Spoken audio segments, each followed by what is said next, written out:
I have been bitten, I have been dragged, I have been kicked, I have been pinned down to a bed. I often felt very scared when I was alone. A carer is somebody who provides care for individuals who are vulnerable in some form. They might be the elderly, they might have dementia, or they might be young and have autism or learning difficulties. I worked in the industry for just over 2.5 years. I was pretty much thrown in the deep end, training-wise. During my first week of caring, they put me on a drinks round. I came across a lady's room, and the lady was covered in her own excrement, and so was the room. She was cold and shivering, and it was evident that another carer had already been in there and seen the state that she was in, and they'd basically taken off their gloves, put them on the floor, and walked away from her and hadn't called for help. So I asked a senior member of staff for help, and I was told to do it by myself. And a couple of hours later, another staff member kind of took pity on me and helped me. It was an awful experience because it showed a level of negligence that is just not acceptable. I did report this to another senior staff member, but there was no follow-up. During my time in care, I met some really highly motivated people who were absolutely incredible at their jobs, but these people were few and far between. I unfortunately did witness a number of cases of abuse.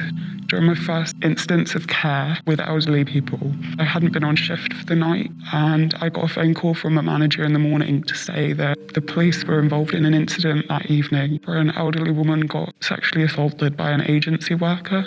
After that event, I didn't feel like I could trust colleagues properly. I always wondered if they had an alternate motive for working in a home. Abuse towards young people in care homes is particularly prolific and mostly unregulated because individuals with autism can sometimes self-harm through biting or kicking or head slamming. You'll often have to put them in a restraint to remove them from that situation or prevent further harm. But these restraints are often not done right due to a lack of training and consistency and major understaffing. Some staff could be particularly aggressive to these young people, would swear at them. A lot of the residents that I met were lovely individuals who each had their individual personal struggles. But we did experience assaults. I have been bitten, I have been dragged, I have been pinned down to a bed, I have been kicked, I have had a young person try to strangle me before. Complaints and concerns were not taken seriously. I made at least 5 safeguarding reports on one individual, and none of them were taken into account. Care homes and residential homes are often majorly understaffed.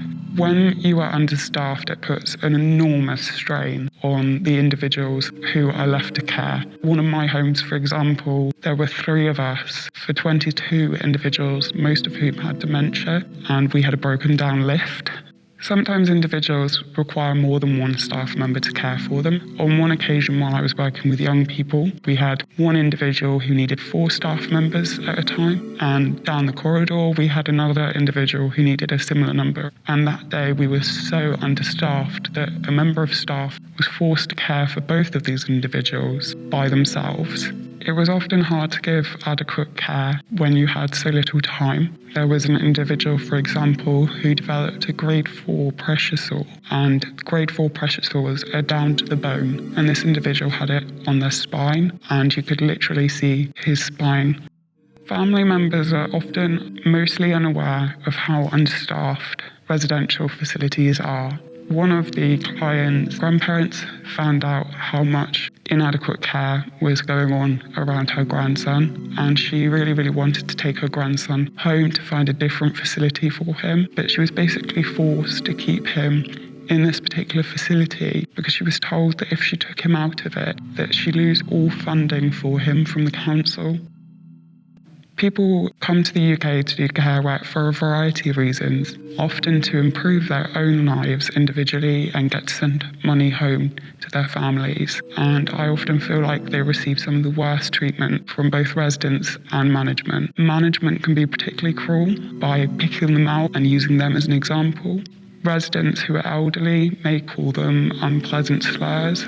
I think foreign workers sometimes struggle to know their rights because nothing is made clear to them. They work incredibly long hours, sometimes for days on end. They are some of the hardest workers I have ever met, and they are very much appreciated by their fellow carers.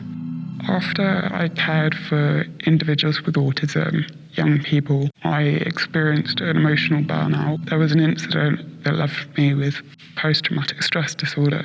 I know that a lot of individuals ended up taking antidepressants, having worked in care, because we felt like we had failed our jobs and that we couldn't care for these individuals properly because of the lack of staff, the lack of payment. If I'd had to have continued working in care, if I hadn't been able to leave, I think I would have probably not been alive today because it was that stressful. When I started out doing my first care job, I only got paid £7 something per hour because of my age. And then by the time I left care work, I was still only getting paid just about £10 an hour. I think the care industry is definitely exploitative towards staff and vulnerable people. I think that vulnerable people are often seen as money signs by management rather than the individuals they actually are. If I had to have a loved one put in care, I would find it extremely hard, especially to trust other staff members. And that makes me feel awful because I know that there are really lovely people out there. Caring can be a life-changing experience in both good ways and bad ways. For me, it did help me build confidence. It helped me accept life as a cycle, and it is an absolute pleasure and honour to get to spend time with people when they are that vulnerable. I think society at large doesn't think a huge amount about carers until they need carers. The care system should be recognised properly by the government and given more funding. I think that every carer dealing with elderly people should have access to end-of-life care, and I do think that carers overall should be paid more and recognised as the good individuals that they are.